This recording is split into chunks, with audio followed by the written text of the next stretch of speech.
ಅನಂತವಾದ ಅಂದ್ರೆ ಎಂಡ್ಲೆಸ್ ಅಂತವಿಲ್ಲದ ಗುಣಗಳು ಲಕ್ಷ್ಮೀ ದೇವಿಗೂ ಗೊತ್ತಿಲ್ಲ. ಅಷ್ಟು ಗುಣಗಳಿವೆ. ಪರಮಾತ್ಮ ಅವಳ ಯೋಗ್ಯತೆ ಎಷ್ಟಿದೆಯೋ ಅಷ್ಟು ಗುಣಗಳ ಜ್ಞಾನ ಮಾಡಿಸಿಕೊಟ್ಟಿದ್ದಾನೆ. ಹೆಚ್ಚಿನ ಅವಳಿಗೂ ಮಾಡಿಸಿಲ್ಲ. ಇನ್ನ ಲಕ್ಷ್ಮೀ ದೇವಿಗೆ ಹಂಗ ಪರಿಸ್ಥಿತಿ ಇರಬೇಕಾದಾಗ ಇನ್ನು ನಮ್ಮ ಪಾಡು ಎಲ್ಲಿ ಅಂತ ವಿಚಾರ ಮಾಡೋದು.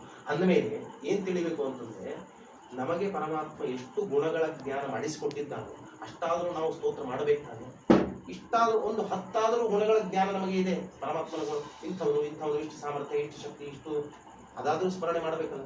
ಯಾಕಂದ್ರೆ ಲಕ್ಷ್ಮೀ ದೇವಿಗೆ ಜ್ಞಾನ ಇದ್ದಷ್ಟಂತೂ ನಮಗೆ ಬರ್ಲಿಕ್ಕೆ ಸಾಧ್ಯ ಇಲ್ಲ. ಏನು ಕೊಟ್ಟಾನೋ ಅದನ್ನಾದ್ರೂ ಸ್ಮರಣೆ ಮಾಡಲೇಬೇಕಲ್ಲ ಅಂತನ್ನುವಂತಹ ಮಾತನ್ನು ತಿಳ್ಕೊಳ್ಬೇಕು. ಲಕ್ಷ್ಮೀ ದೇವಿಗೆ ಅಷ್ಟು ಗೊತ್ತು, ಅಷ್ಟು ಗೊತ್ತಿಲ್ಲ ಅನ್ನೋದು ಒಂದು.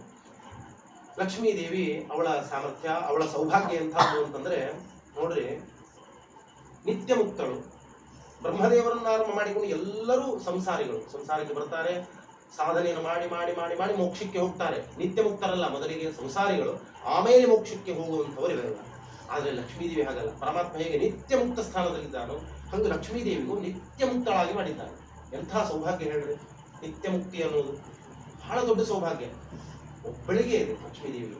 ಇದು ಒಂದು ವೈಶಿಷ್ಟ್ಯ ಲಕ್ಷ್ಮೀದೇವಿ. ಇನ್ನು ಅವಳು ಎಲ್ಲಿದ್ದಾಳೆ? ಪರಮಾತ್ಮನ ಪಾದದ ಹತ್ತಿರೇ ಇದ್ದಾಳೆ. ನೋಡಿ, ಫೋಟೋದಲ್ಲಿ ತೋರಿಸ್ತಾರೆ. ಪರಮಾತ್ಮ ಮಲಗಿದ್ದಾನೆ, ಶೇಷಶಾಹಿಯಾಗಿ ಮಲಗಿದ್ದಾನೆ. ಪಾದದ ಹತ್ತಿರ ಪಾದವನ್ನು ಹಿಡಿದು ಸೇವೆ ಮಾಡ್ತಾ ಇದ್ದಾಳೆ. ಏನ್ ತೋರಿಸ್ತಾ ಇದ್ದಾರೆ? ಗಂಡನ ಸೇವೆಯನ್ನು ಹೆಂಡತಿ ಮಾಡಬೇಕು ಅಂತ ತೋರಿಸ್ತಾ ಇದ್ದಾರೆ. ಅವರವರಿಗೆ ಬಿಟ್ಟದ್ದು ನನಗೆ ಗೊತ್ತಿಲ್ಲ. ಲಕ್ಷ್ಮೀದೇವಿ ಯಾವಾಗಲೂ ಸೇವೆ ಮಾಡ್ತಾ ಇದ್ದಾಳೆ, ಯಾವಾಗಲೂ ಸೇವೆ ಮಾಡ್ತಾ ಇದ್ದಾಳೆ. ದಾಸಫಲ ನಾನು ಹೇಳುವುದಲ್ಲ, ಸುಮ್ಮನೆ ಏನೋ ಟಾರ್ಗೆಟ್ ಮಾಡ್ಯಾರ ಅಂತ ಅನ್ಕೋಬೇಡ. ಹೇಳುವುದೇನಂತಂದ್ರೆ, ಕೋಟಿ ಕೋಟಿ ಭೃತ್ಯರಿರಲು ಹಾಟಕಾಂಬರನ ಸೇವೆ ಸಾಟಿ ಇಲ್ಲದೆ ಮಾಡುತ್ತಿಗಳು ಏನೋ ಧನ್ಯಳು. ಎಂಥ ಮಾನ್ಯ ದಾಸರು ಟೈಟಲ್ ಕೊಡುವುದು ನೋಡ್ರಿ, ಏನೋ ಅಂದಿಲ್ಲ. ಅವ್ರು ಟೈಟಲ್ ಕೊಡೋದು ಏನು ಧನ್ಯಳು. ಮೊದಲು ಧನ್ಯತೆಯ ಭಾವವನ್ನು ಹೇಳಿದ್ರು ದಾಸರು. ಅಲ್ಲದೆ ಲಕುಮಿ ಎಂಥ ಮಾನ್ಯಳು, ನಮ್ಮೆಲ್ಲರಿಂದ ಎಷ್ಟು ಮಾನ್ಯಳಾಗಬೇಕು. ಯಾಕಂದ್ರೆ ನಾವು ಪರಮಾತ್ಮನ ಸೇವೆ ಮಾಡುವವರಿಗೆ ಅಷ್ಟು ಮಾನ್ಯತೆ ಇದೆ. ಅದಕ್ಕೆ ಬೆಳಗ್ಗೆ ನಾನು ಅವ್ರ ಜೊತೆಗೆ, ನಮ್ಮ ಅಚ್ಯುತಮಾಮ ಅವ್ರ ಜೊತೆ ಹಾಕಾಡ್ತಿದ್ದೆ ಮಾತೊಳಗ. ಅವರು ಸುಧಾಮಂಗಳ ಅಂತ ಅಂದ್ರು. ಶಾಸ್ತ್ರ, ಪರಮಾತ್ಮನ ಸೇವೆ, ಪರಮಾತ್ಮನ ಧ್ಯಾನ, ಪರಮಾತ್ಮನ ಸ್ಮರಣೆ, ಪರಮಾತ್ಮನ ಬಗ್ಗೆ ತಿಳಿದುಕೊಳ್ಳುವವರಿಗೆ ಅಷ್ಟು ಮಾನ್ಯತೆಯನ್ನು ದಾಸರು ತೋರಿಸ್ತಾ ಇದ್ದಾರೆ. ಯಾಕಂದ್ರೆ ಲಕ್ಷ್ಮೀದೇವಿಗೆ ಅಷ್ಟು ಮಾನ್ಯತೆ ಯಾಕೆ ಬಂತು? ನಮಗೆ ಯಾಕೆ ಬಂದಿಲ್ಲ? ಉಳಿದ ಸ್ತ್ರೀಯರಿಗೆ ಯಾಕೆ ಬಂದಿಲ್ಲ? ಲಕ್ಷ್ಮೀದೇವಿಗೆ ಯಾಕೆ ಬಂತು? ಪರಮಾತ್ಮನ ನಿತ್ಯ ಸೇವೆ ಮಾಡುತ್ತಿಗಳು ಏನು ಧನ್ಯವು. ಅದಕ್ಕೆ ಅದ್ರ ಜೊತೆಗೆ ಹೇಳಿದ್ದಾರೆ. ಇನ್ನೊಂದು ನುಡಿ ಬರುತ್ತೆ, ಛತ್ರ ಛಾಮರ ವ್ಯಜನ. ಹಾಗಾದ್ರೆ ಲಕ್ಷ್ಮೀದೇವಿ ಫೋಟೋದಲ್ಲಿ ನೋಡಿದ್ವಿ, ಪಾದದ ಹತ್ರ ಕೂತು ಸೇವೆ ಮಾಡಿದ್ದು ಮುಗಿದೋಯ್ತಾ? ಅಲ್ಲ. ಲಕ್ಷ್ಮೀದೇವಿ ನಿತ್ಯಾವಿಯೋಗಿನಿ ಸೀತಾದೇವಿ ಬಗ್ಗೆ ಹೇಳಬೇಕಾದ್ರೆ ರಾಮಾಯಣದಲ್ಲಿ ನಿತ್ಯಾವಿಯೋಗಿನಿ ಸೀತಾ ಅಂತ. ಸೀತಾನೇ ಲಕ್ಷ್ಮೀದೇವಿ. ಎಲ್ಲೆಲ್ಲಿ ಪರಮಾತ್ಮನ ರೂಪಗಳಿವೆಯೋ ಅಲ್ಲೆಲ್ಲ ಒಂದು ಲಕ್ಷ್ಮೀದೇವಿಯ ರೂಪ ಅಂತ ನಿಮಗೆ ಗೊತ್ತಿದ್ದ ವಿಷಯ. ಪರಮಾತ್ಮ ಎಲ್ಲೆಲ್ಲಿದ್ದಾನೆ? ಇಷ್ಟೊತ್ತು ಹೇಳಿದಂತೆ ಎಲ್ಲ ಕಡೆಗೂ ಪರಮಾತ್ಮ ಇದ್ದಾನೆ, ವ್ಯಾಪ್ತನಾಗಿದ್ದಾನೆ. ಪರಮಾತ್ಮ ಅವ್ಯಾಕೃತ ಆಕಾಶ ಎಷ್ಟಿದೆಯೋ ಎಲ್ಲ ಕಡೆಗೂ ಅವ್ಯಾಕೃತ ಆಕಾಶ, 14 ಲೋಕ ಮೀರಿ ಅವ್ಯಾಕೃತ. ಎಲ್ಲ ಕಡೆಗೂ ಕಣಕಣದಲ್ಲಿ ಪರಮಾತ್ಮನ ಸನ್ನಿಧಾನ. ಅಲ್ಲೆಲ್ಲ ಲಕ್ಷ್ಮೀದೇವಿ ಇರಲೇಬೇಕಲ್ಲ, ಇಲ್ಲದೆ ಪರಮಾತ್ಮ ಇರ್ಲಿಕ್ಕೆ ಸಾಧ್ಯನೇ ಇಲ್ಲ. ಲಕ್ಷ್ಮೀದೇವಿ ಇದ್ರೆ ಪರಮಾತ್ಮ ಇರ್ಲಿಕ್ಕೆ ಸಾಧ್ಯ. ಅವಳಿಗೆ ಅಷ್ಟು ದೊಡ್ಡ ಸ್ಥಾನ ಕೊಟ್ಟಿದ್ದಾನೆ, ಅವನ ಇಚ್ಛೆ, ಅವಳ ಯೋಗ್ಯತೆ, ಆ ಮಹಾತಾಯಿಯ ಯೋಗ್ಯತೆ ಅಷ್ಟೇ, ಬೇರೆ ಏನು ಉಪಾಯ ಇಲ್ಲೇ ಇಲ್ಲ. ಇದಕ್ಕೆ ಹಿಂಗ್ರಿ ಅಂದ್ರೆ ಪ್ರಶ್ನೆಗೆ ಅವಳ ಸಾಧನೆ ಅಷ್ಟಿದೆ, ಅವಳಿಗೆ ಆ ಸ್ಥಾನ ಕೊಟ್ಟಿದ್ದಾನೆ ಪರಮಾತ್ಮ. ಸಾಧನೆನೇ ಒಂದು ಉತ್ತರ ಇರುತ್ತೆ. ಅಂದಮೇಲೆ ಪರಮಾತ್ಮ ಆ ಲಕ್ಷ್ಮೀದೇವಿಗೆ ಅಷ್ಟು ಸ್ಥಾನ ಕೊಟ್ಟಿದ್ದಾನೆ ಅಂತಂದ್ರೆ ಕೇವಲ ಪಾದದ ಫೋಟೋ ನೋಡಿದ ತಕ್ಷಣ ಅಷ್ಟೇ ಇಲ್ಲ, ಎಲ್ಲ ಕಡೆಗೂ ಇದ್ದು ಸೇವೆ ಮಾಡ್ತಾ ಇದ್ದಾಳೆ.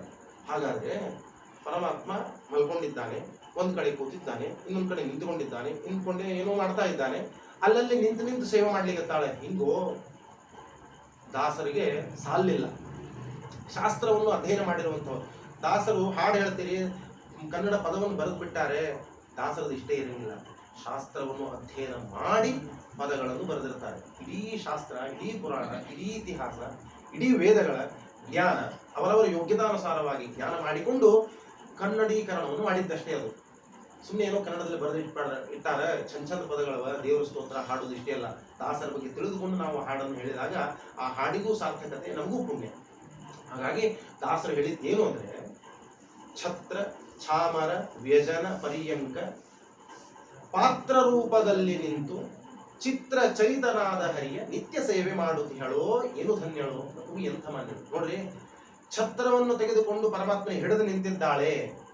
ಇದು ಒಂದಾದ್ರೆ, ತಾನೇ ಛತ್ರ ರೂಪದಲ್ಲಿ ಇದ್ದಾಳೆ, ತಾನೇ ಛತ್ರಳಾಗಿದ್ದಾಳೆ. ಒಂದು ಕೈಯಲ್ಲಿ ಛತ್ರ ಹಿಡಿದಾಳೆ, ತಾನೇ ಛತ್ರಳು. ವ್ಯತ್ಯಾಸದ ಗೊತ್ತಾಗ್ಲಿರ್ತದಲ್ಲ.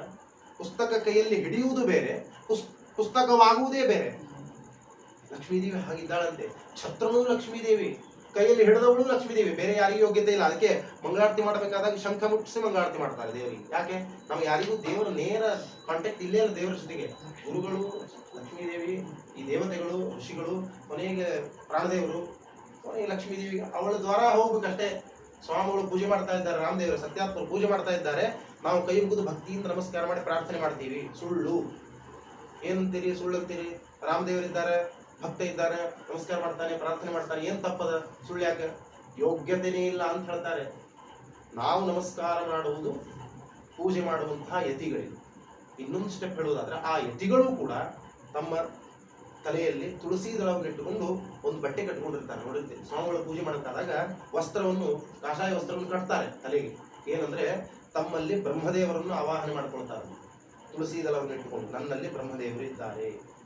ಯತಿಗಳಿಗೆ ಏನು ವಿಧಾನವಿದೆಯೋ ಆ ಪ್ರಕಾರ ಅವರು ಅನುಸಂಧಾನ ಮಾಡಿ ತುಳಸಿ ದಳವನ್ನು ಇಟ್ಕೊಳ್ತಾರೆ. ಇಟ್ಕೊಂಡು ತಲೆಯ ಬಟ್ಟೆ ಕಟ್ಟಿಕೊಳ್ತಾರೆ. ನಾನೇನು ಪೂಜೆ ಮಾಡುವುದು?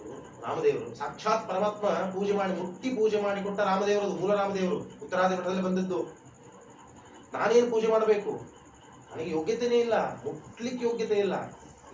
ಇದು ಪೂಜೆ ಮಾಡಬೇಕಾದದ್ದು ವಾಯುದೇವರು ಬ್ರಹ್ಮದೇವರಷ್ಟೇ, ನಮಗಿಲ್ಲ ಯೋಗ್ಯತೆ ಅಂತ ಸ್ವಾಮಿಗಳು ತಾವು ಅನುಸಂಧಾನ ಮಾಡ್ಕೊಳ್ತಾರೆ ಅಂತ ಅಂದ ಮೇಲೆ ಇನ್ನು ನಮ್ಮ ಪಾಡಿ ನಾವೆಲ್ಲಿ ಕೈ ಮುಗಿಯೋರು? ನಾವೆಲ್ಲಿ ನಮಸ್ಕಾರ ಮಾಡುವುದು?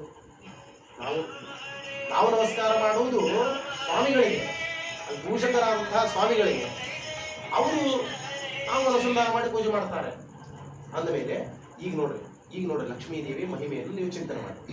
ಇಂತಹ ಸೌಭಾಗ್ಯ. ಕೊನೆಗೆ ಲಕ್ಷ್ಮೀದೇವಿ ಸಾಕ್ಷಾತ್ ಪೂಜೆ ಮಾಡ್ತಾಳೆ ಪರಮಾತ್ಮನಿಗೆ. ಹೇಗೆ? ಛತ್ರ ಹಿಡಿದಿದ್ದಾಳೆ, ಛತ್ರ ರೂಪಳಾಗಿದ್ದಾಳೆ. ಚಾಮರ ಹಿಡಿದಿದ್ದಾಳೆ, ಚಾಮರ ರೂಪಳಾಗಿದ್ದಾಳೆ. ವ್ಯಜನ ಹಿಡಿದಿದ್ದಾಳೆ, ವ್ಯಜನ ರೂಪಳಾಗಿದ್ದಾಳೆ. ಶೇಷದ ಮೇಲೆ ಮಲಗಿದ್ದಾನೆ ಅಂತ ಅನಸತ್ತೆ ಪುರಾಣದಲ್ಲಿ. ಶೇಷ ಅಧಿಷ್ಠಾನ, ಆ ಶೇಷನಲ್ಲಿ ಲಕ್ಷ್ಮೀದೇವಿಯ ಸನ್ನಿಧಾನ.